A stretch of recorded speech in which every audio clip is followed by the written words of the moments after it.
For some reason, JC Latham has been a very controversial draft prospect to talk about in the 2024 NFL draft. If you're like me, you see him as a potential top 25 player that could go on to be a really good quality tackle in the NFL. And others, like my co host Ryan, and a lot of people who hated my tackle rankings on Twitter, they think that this guy doesn't have the qualities and the demeanor and everything that you look for in a tackle prospect. I think for the concerns for him, a lot of people were worried about the fact that he was 360 pounds. He's way too heavy. Is that going to be an issue?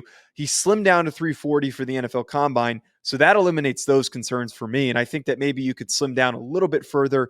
But I love the base that he brings as a tackle prospect.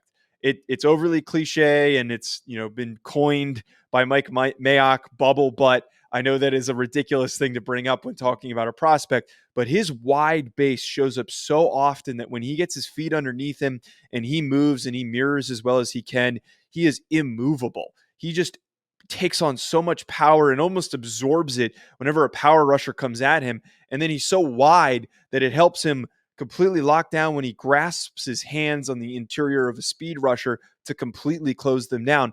But where I get really excited about JC Latham is that I see somebody as a run blocker that when he is technically on point and he gets his head around where it needs to be and leads in the right direction, he can completely overwhelm defenders and displace them out of a rushing play.